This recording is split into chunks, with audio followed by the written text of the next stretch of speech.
يا أيها الذين آمنوا اتقوا الله وقولوا قولا سديدا يصلح لكم أعمالكم ويغفر لكم ذنوبكم ومن يطع الله ورسوله فقد فاز فوزا عظيما أما بعد فإن خير الحديث كتاب الله وخير الهدي هدي محمد صلى الله عليه وسلم وشر الأمور محدثاتها وكل محدثة بدعة وكل بدعة ضلالة وكل ضلالة في النار أعوذ بالله من الشيطان الرجيم بسم الله الرحمن الرحيم فَإِنْ آمَنُوا بِمِثْلِ مَا آمَنْتُمْ بِهِ فَقَدِ اهْتَدَوْا وَإِنْ تَوَلَّوْا فَإِنَّمَا هُمْ فِي شِقَاقٍ وقال تعالى في مقام آخر وَمَنْ يُشَاقِقِ الرَّسُولَ مِنْ بَعْدِ مَا تَبَيَّنَ لَهُ الْهُدَى وَيَتَّبِعْ غَيْرَ سَبِيلِ الْمُؤْمِنِينَ نُوَلِّهِ مَا تَوَلَّى وَنُصْلِهِ جَهَنَّمَ وَسَاءَتْ مَصِيرًا۔ محترم حاضرین جمعہ، بزرگوں اور دوستوں، نوجوان ساتھیوں، پردہ نشین ماں اور بہنوں، کافی عرصے کے بعد آپ کی اس مسجد میں خطبہ جمعہ کے لیے حاضر ہونے کا اتفاق ہوا ہے۔ عنوان ہے منہج سلف۔ آج ہم بنیادی طور پر 3 باتوں کو سمجھیں گے۔ پہلی بات، منہج سلف کا مطلب کیا ہے؟ دوسری بات، منہج سلف کی ضرورت کیا ہے؟ اور تیسری بات، منہج سلف کی خصوصیات کیا ہیں، اس کی اسپیشلٹیز کیا ہیں، کیا خاص بات ہے اس کے اندر؟ منہج کا مطلب ہوتا ہے راستہ، اور سلف کہتے ہیں گزرے ہوئے لوگوں۔ اللہ کے نبی صلی اللہ علیہ وسلم نے قبرستان کے اندر جا کر کے جو دعائیں آپ نے سکھائی ہیں قبرستان میں پڑھنے کی، اس میں ایک دعا میں یہ الفاظ ہیں وَنَحْنُ سَلَفُنَا وَأَنْتُمْ سَلَفُنَا، کہ اے قبر والو تم ہمارے سلف ہو، وَنَحْنُ بِالْأَثَرِ، اور ہم تمہارے پیچھے پیچھے آ رہے ہیں۔ تو سلف کہتے ہیں وہ لوگ جو ہم سے پہلے گزر گئے، اور اگر گزرنے والے اچھے لوگ ہوں تو ان کو سلف کہتے ہیں، اور برے لوگ ہوں تو ان کو خلف کہتے ہیں۔ خلف یا خلف کہتے ہیں۔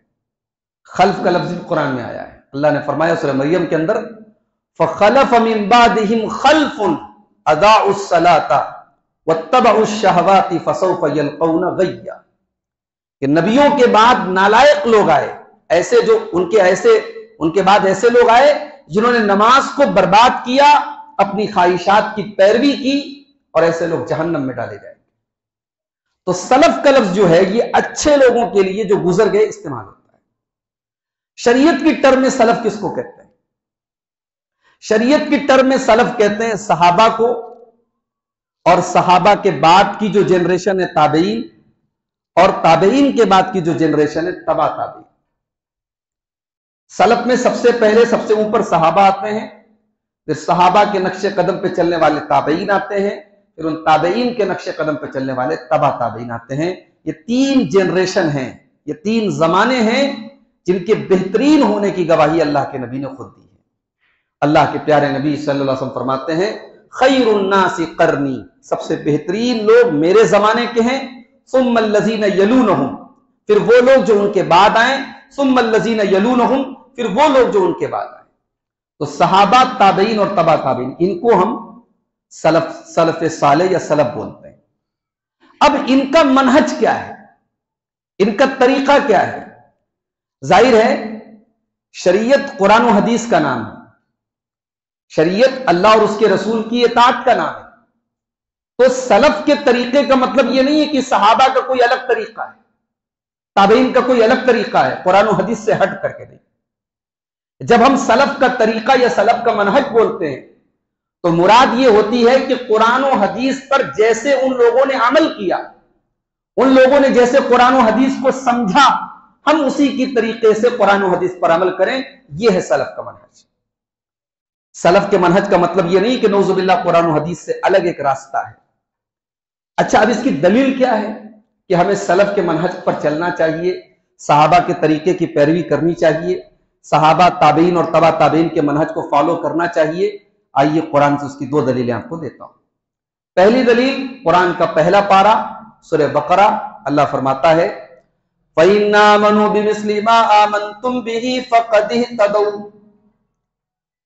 فَإِنْ آمَنُوا بِمِثْلِ مَا آمَنْتُمْ بِهِ فَقَدِ اهْتَدَوْا، اگر یہ لوگ ویسے ایمان لائیں جیسے تم ایمان لائے، اے میرے نبی کے صحابہ جیسے تم ایمان لائے، اگر یہ لوگ ویسے ایمان لائیں گے تب یہ ہدایت پائیں گے۔ ہدایت پانے کے لیے شرط ہے کہ آنے والی نسلیں ویسے ایمان لائیں جیسے صحابہ ایمان لائے، ان کا منہج وہی ہو جو صحابہ کا منہج، ان کا عقیدہ وہی ہو جو صحابہ کا عقیدہ تھا، قرآن و حدیث کو سمجھنے کی جو سمجھ ہے وہ وہی ہو جو صحابہ کی تھی۔ بھئی آج آپ نظر اٹھا کے دیکھیں، مسلمانوں میں مختلف فرقے ہیں، مسلمانوں میں مختلف گروہ ہیں، اور کوئی مسلک کوئی فرقہ ایسا نہیں ہے جو یہ کہتا ہو کہ صاحب ہم قرآن کو نہیں مانتے۔ ہے کیا کوئی فرقہ؟ سب قرآن کی بات کرتے ہیں، سب اپنے اپنے مسلک کے عقائد کی دلیل بھی قرآن سے دیتے ہیں، حدیثوں کو پیش کرتے ہیں۔ تو اگر آپ صرف اتنی بات کو کافی سمجھے کہ بھئی قرآن و حدیث پر چلنا ہے، تو آج بدعات اور خرافات انجام دینے والا وہ بھی اس کو دلیل بنا رہا ہے، محرم کے مہینے میں سینہ پیٹنے والا بھی قرآن کو دلیل بنا رہا ہے، ربیع الاول کے مہینے میں جلوس نکالنے والا بھی قرآن اور حدیث کو دلیل بنا رہا ہے، مزاروں پہ جا کے سجدہ کرنے والا بھی قرآن اور حدیث سے دلیلیں دے رہا ہے۔ اب یہاں پر اہمیت سمجھ میں آتی ہے سلف کے منہج کی، کہ قرآن کی دلیل تو دے رہا ہے، وہ اپنے باطل عقیدے کے سپورٹ میں، اس کی تائید میں وہ حدیثیں تو پیش کر رہا ہے، مگر ہمارا سوال یہ ہے کہ قرآن کی جن آیتوں کو وہ پیش کر رہا ہے اپنی بدعات اور اپنی خرافات کی دلیل بنا کر کے، کیا صحابہ کرام نے اور صحابہ کرام کے بعد جو نیکسٹ جنریشن تھی تابعین نے، اور ان کے بعد جو نیکسٹ جنریشن تھی تبع تابعین نے، کیا ان لوگوں نے قرآن کا وہ مطلب لیا تھا؟ کیا ان لوگوں نے حدیث کا وہ مطلب لیا تھا جو آج یہ باطل عقائد کے لیے لے رہے؟ اگر نہیں لیا تھا تو یہ غلط ہے، کیونکہ یہ سلف کے منہج کے خلاف ہے۔ اسی لیے اللہ تعالیٰ شرط قرار دے رہا ہے کہ تم ایمان لاؤ ویسے جیسے میرے نبی کے صحابہ ایمان لائے۔ وَإِنْ آمَنُوا بِمِثْلِ مَا آمَنْتُمْ بِهِ فَقَدِ اهْتَدَوْا، جب تک تم ویسے ایمان نہیں لاؤ گے جیسے میرے نبی کے صحابہ ایمان لائے، تب تک تم ہدایت نہیں پا سکتے۔ وَإِن تَوَلَّوْا فَإِنَّمَا هُمْ فِي شِقَاقٍ، اور اگر تم اس سے منہ پھیر لو گے، اس سے اعراض کرو گے، تو تم گمراہ ہو جاؤ گے، تم اختلاف میں پڑ جاؤ گے، تم قرآن و حدیث کے خلاف ہو جاؤ گے۔ یعنی منہج سلف سے اگر آپ نے انحراف کیا، اس سے آپ الگ ہوئے، تو آپ قرآن و حدیث سے الگ ہو جائیں گے، آپ سیدھی راہ سے بھٹک جائیں گے۔ ایک اور دلیل دیکھیے، یہ سورہ نساء کی آیت ہے، اس میں بھی اللہ تعالیٰ نے صاف صاف منہج سلف کی اہمیت بتائی ہے۔ اللہ نے فرمایا وَمَن يَتَّبِعْ غَيْرَ سَبِيلِ الْمُؤْمِنِينَ نُوَلِّهِ مَا تَوَلَّى وَنُصْلِهِ جَهَنَّمَ وَسَاءَتْ مَصِيرًا۔ غور کیجئے گا، وَمَن يَتَّبِعْ غَيْرَ سَبِيلِ الْمُؤْمِنِينَ، جو مومنوں کے راستے کو چھوڑ کر کے کوئی اور راستہ اپنائے گا، وَمَن يُشَاقِقِ الرَّسُولَ مِن بَعْدِ مَا تَبَيَّنَ لَهُ الْهُدَىٰ وَيَتَّبِعْ غَيْرَ سَبِيلِ الْمُؤْمِنِينَ، اللہ نے فرمایا کہ جو رسول کے طریقے کی مخالفت کرے گا اور مومنوں کے راستے کو چھوڑ کر کے کسی اور راستے پر چلے گا، یعنی اللہ نے دو باتیں یہاں بیان کی، ایک ہے رسول کی مخالفت اور ایک ہے مومنوں کے طریقے کو چھوڑ دینا۔ اب ظاہر ہے کہ جب یہ آیت نازل ہوئی تو مومن کون تھے؟ صحابہ تھے۔ تو گویا اللہ تعالیٰ یہ کہہ رہا ہے کہ رسول کی مخالفت کے ساتھ ساتھ صحابہ کے طریقے سے ہٹنا اور صحابہ کے منہج سے ہٹنا، اس کا انجام کیا ہے؟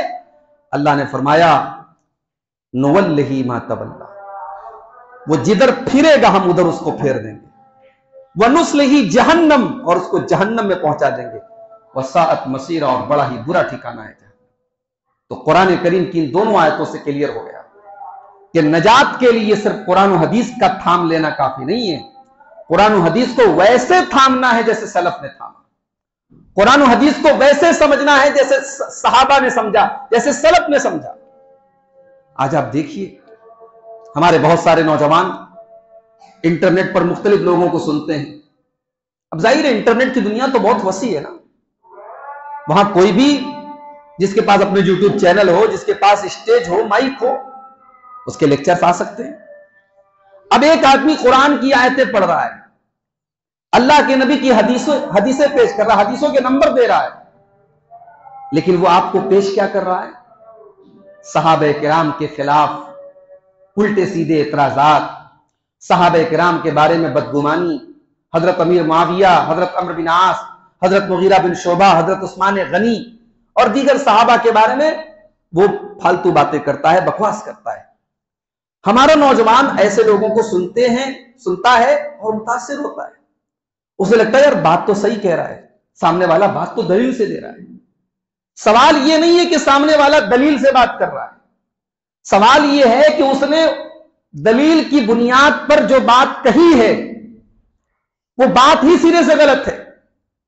سامنے والا جتنا ہی حدیثوں کے نمبر پیش کرے اور قرآن کی آیتیں پیش کرے، اگر اس کی باتوں کی بنیاد اس پر ہے کہ وہ آپ کو صحابہ سے دور کر رہا ہے اور صحابہ کا بغض آپ کے دلوں میں پیدا کر رہا ہے، اس کا مطلب کہ اس کی بنیاد ہی غلط ہے۔ سلف کا منہج کیا ہے؟ ہم تمام صحابہ کا احترام کرتے ہیں، ہم صحابہ میں کیڑے نہیں نکالتے، ہم صحابہ پر اعتراض نہیں کرتے، ہم صحابہ کے آپس کے اختلافات کو اچھالتے نہیں ہیں، ہم صحابہ کو معصوم نہیں مانتے، ہم صحابہ کو انسان مانتے ہیں، مگر انسان ماننے کے باوجود ہمارا یہ عقیدہ ہے کہ صحابہ کرام جنتی ہیں، ان سے خطائیں ہوئی ہیں، ان سے غلطیاں ہوئی ہیں، مگر اللہ نے ان کی خطاؤں کو معاف کر دیا ہے۔ ان کی نیت میں کوئی کھوٹ نہیں تھا، ان کے دل میں کوئی لالچ نہیں تھا۔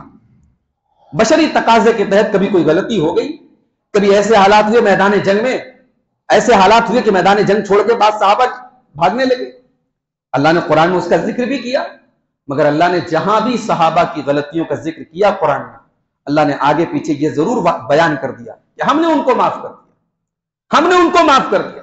ارے جنہیں اللہ نے معاف کر دیا، ہماری اور آپ کی کیا اوقات ہے کہ ہم ان پر اعتراض کریں؟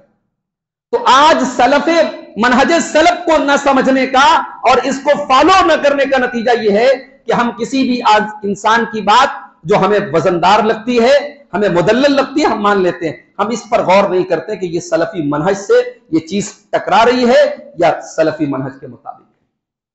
تو قرآن نے واضح کر دیا کہ ہمیں سلف کے منہج پہ چلنا ہے، اور سلف کون ہے؟ صحابہ کرام ہیں۔ سلف کون ہے؟ صحابہ کرام کے بعد کی جو نسل ہے تابعین ہے، تبع تابعین، یہ تین نسلیں ہیں جو اس امت کی سب سے بہترین نسلیں، جن کی فضیلت میں قرآن کی آیتیں ہیں، نبی کی حدیثیں ہیں۔ اللہ تعالیٰ قرآن کریم میں فرماتا ہے، قرآن کے 27ویں پارے میں سورہ فتح کے اندر، محمد الرسول اللہ والذین معہ اشداء علی الکفار رحماء بینہم، محمد اللہ کے رسول ہیں اور جو آپ کے ساتھی ہیں، جو آپ کے صحابہ ہیں، اشداء علی الکفار رحماء بینہم، وہ اللہ کے دشمنوں کے لیے بہت سخت ہیں اور آپس میں بہت رحم دل ہیں۔ سلفی منہج میں یہ چیز بھی ہونی چاہیے۔ آپ کا اخلاق کیسا ہے؟ آپ نمازی ہیں، آپ ماشاءاللہ شرعی داڑھی رکھے ہوئے ہیں، تقوی طہارت آپ کے اندر ہے، مگر آپ کا اخلاق کیسا ہے؟ کہیں ایسا تو نہیں کہ آپ کا اخلاق منہج سلف کے خلاف ہے، آپ کا اخلاق صحابہ کرام سے میل نہیں کھاتا، آپ کا اخلاق محدثین سے میل نہیں کھاتا؟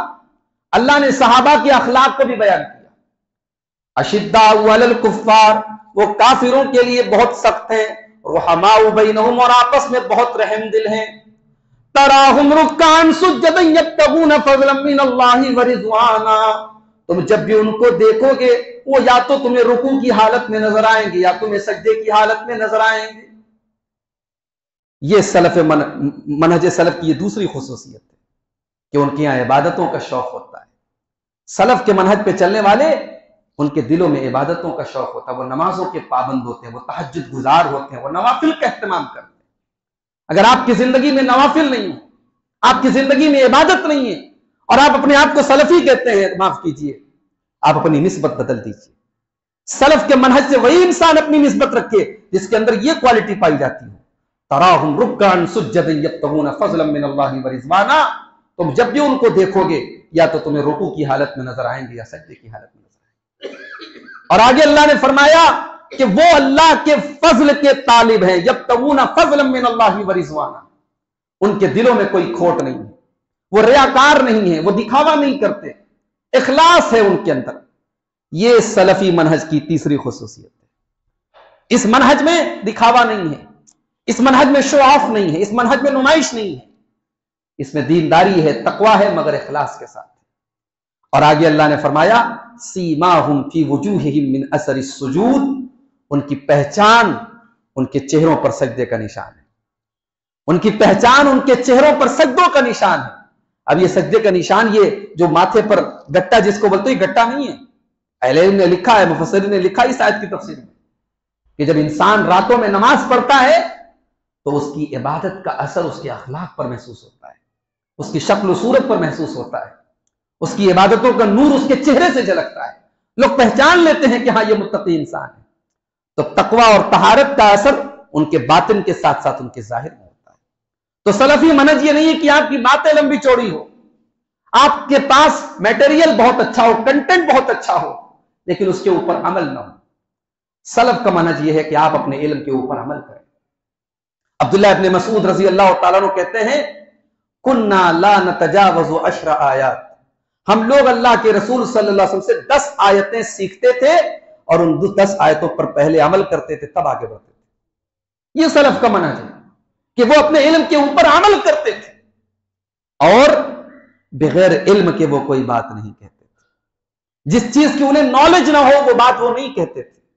آج ہمارے کتنے نوجوان ہیں جن مسائل کی ان کو جانکاری نہیں ہے، جن معاملات میں ان کو گہرائی حاصل نہیں ہے، ان مسائل میں بھی وہ ٹپاٹپ بولتے رہتے ہیں، ان مسائل میں بھی وہ فتویٰ بازی کرتے ہیں، یہ حلال ہے، یہ حرام ہے، یہ جائز ہے، یہ ناجائز ہے۔ خبردار خبردار، یہ سلفی منہج کے خلاف ہے یہ بات۔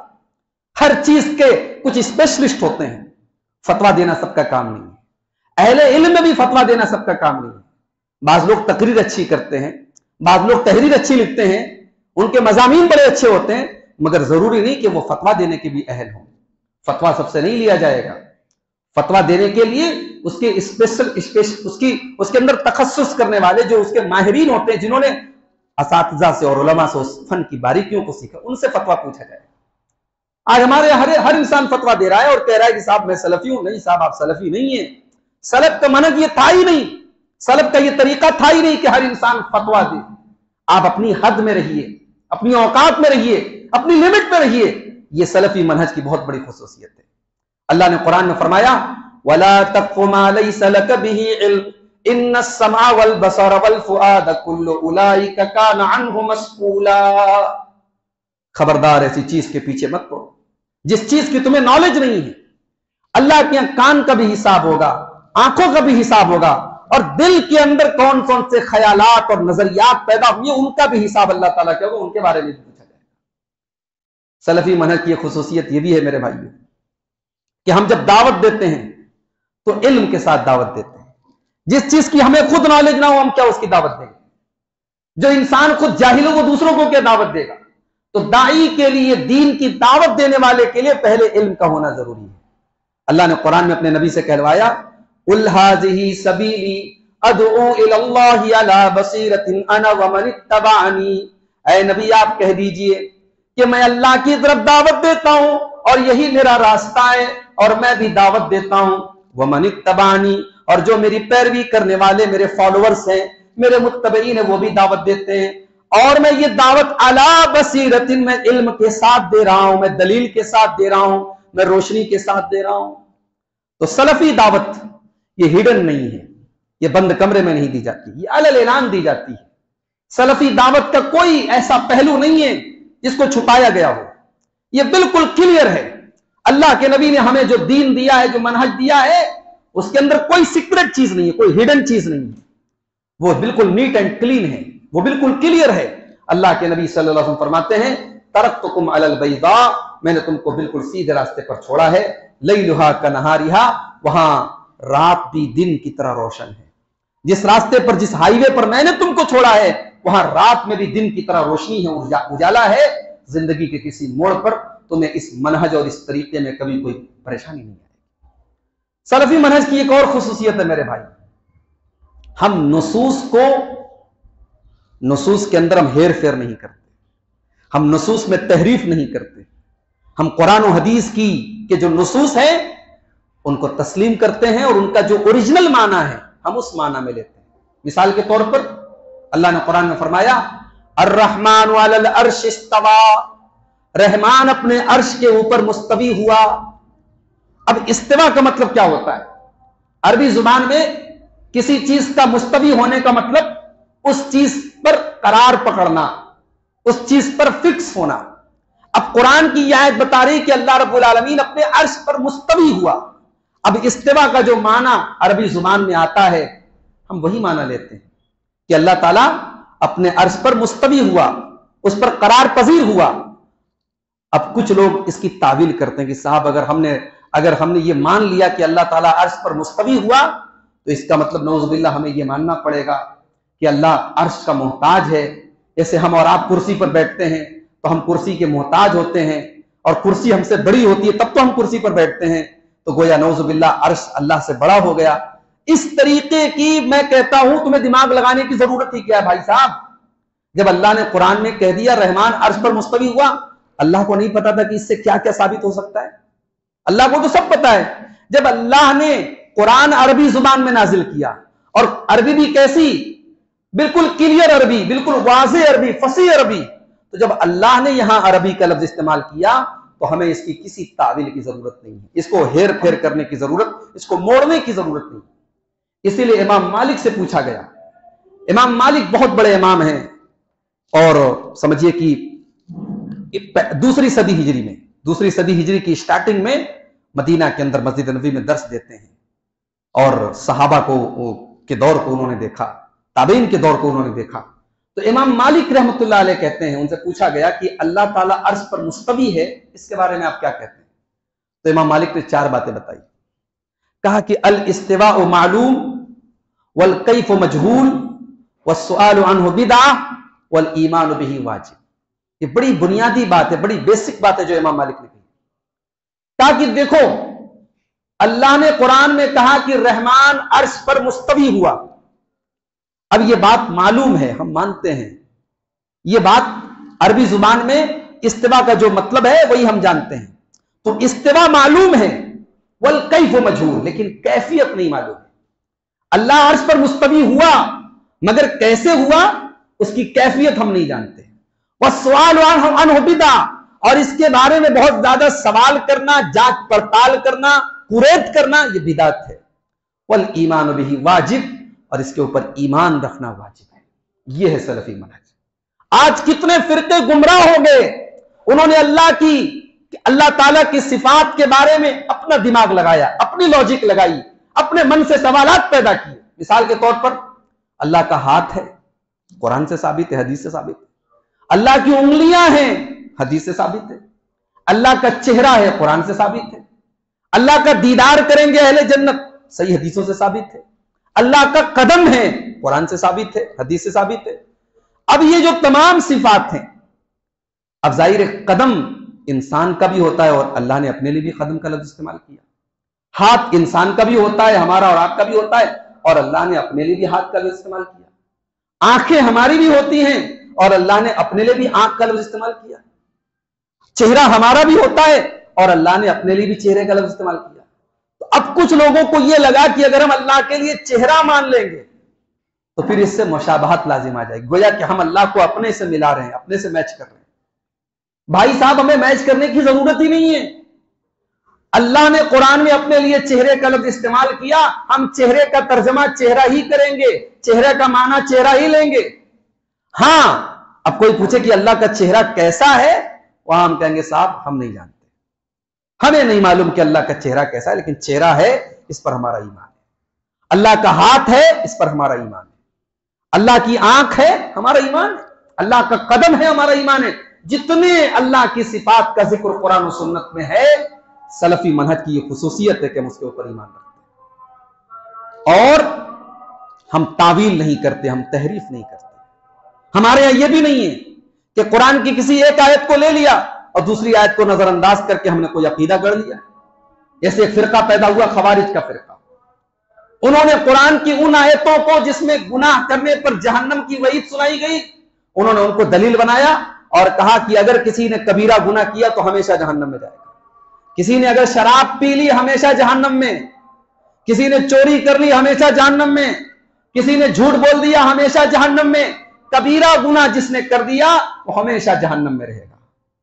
دوسری طرف ایک فرقہ پیدا ہوا مرجیہ کا فرقہ، اس نے کہا صاحب قرآن تو کہہ رہا ہے کہ ایمان والے جنت میں جائیں گے، ایمان والا زنا کرے، چوری کرے، شراب پیے، قتل کرے، وہ جنت نہیں جائے گا، گناہ کرنے سے اس کے ایمان پر کوئی فرق نہیں پیدا ہوگا. اب ایک فرقہ ایمان کے ساتھ جتنا گناہ کرو سب کے بعد جنت میں لے کے جا رہا ہے، ایک فرقہ کہہ رہا ہے کہ اگر تم نے کبیرہ گناہ کیا ڈائریکٹ جہنم میں، ہمیشہ جہنم میں جاؤ گے. اور دونوں دلیل کہاں سے دے رہے؟ قرآن سے دے رہے. اب یہاں پہ سلفی منہج کیا کہتا ہے؟ سلفی منہج کہتا ہے کہ ہم نصوص کو جمع کریں گے، ہم نصوص کو جمع کریں گے، ہم قرآن کی کسی ایک آیت کو لے کر کے ہم عقیدہ نہیں بنا لیں گے، ہم قرآن کے تمام نصوص کو اور حدیثوں کو جمع کریں گے اور ان سے جو عقیدہ نکلتا ہم اس پر عمل کریں گے.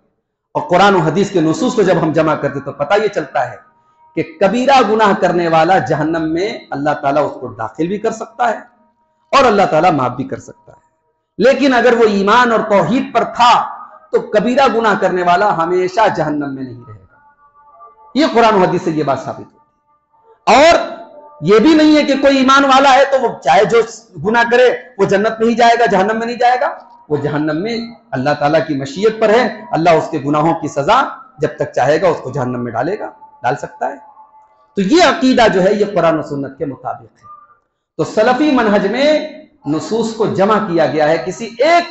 اب مثال کے طور پر شیعہ کے آپ دیکھیے، حضرت علی کی فضیلت پر آپ کسی شیعہ عالم کی تقریر سنیں، ایسی الٹی سیدھی باتیں، جیسے اللہ نے سورہ رحمان میں فرمایا مرج البحرین یلتقیان، مرج البحرین یلتقیان، اللہ نے دو دریاؤں کو ملا دیا، دو دریاؤں کو ملا دیا. کلیئر بات ہے، ایک میٹھے پانی کا دریا ہے، ایک کھارے پانی کا دریا، اللہ نے دونوں دریاؤں کو ملا دیا.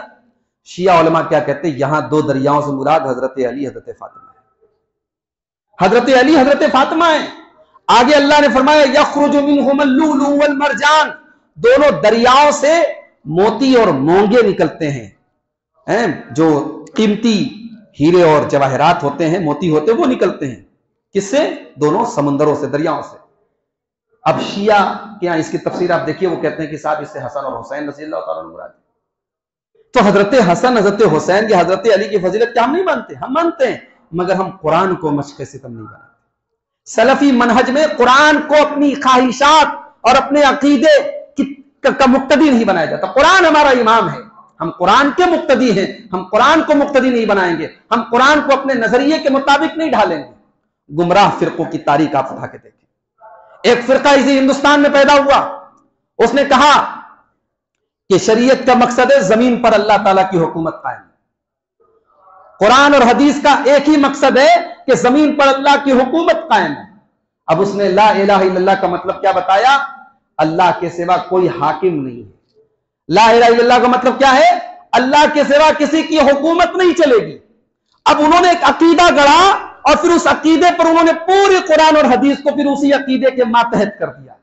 سلفی منہج ان تمام چیزوں سے پاک ہے میرے بھائی. ہم قرآن و حدیث کے مطابق اپنا عقیدہ بناتے ہیں، اپنے عقیدے کے مطابق قرآن و حدیث نہیں بناتے. اسی طریقے سے سلفی منہج میں ایک خاص بات اور بھی ہے کہ ہم حدیثوں کا بٹوارا نہیں کرتے، سنت کا بٹوارا نہیں کرتے. ہم یہ نہیں کہتے صاحب اب یہ حدیث تو صحیح ہے مگر اس کے سپورٹ میں قرآن کی کوئی آیت لاؤ تب ہم مانیں گے. ہمارا یہ عقیدہ بھی نہیں ہے کہ صاحب حدیث تو صحیح ہے مگر ہماری عقل میں نہیں آتی. صحیح بخاری کی حدیث ہے، سورج جب غروب ہوتا ہے اللہ کے عرش کے آگے سجدہ کرنے جاتا ہے نا، صحیح بخاری کی حدیث ہے. سورج جب ڈوبتا ہے، جب غروب ہوتا ہے، اللہ کے عرش کے آگے سجدہ کرنے جاتا ہے. اب سائنس اور ٹیکنالوجی تو کچھ اور کہہ رہی ہے صاحب.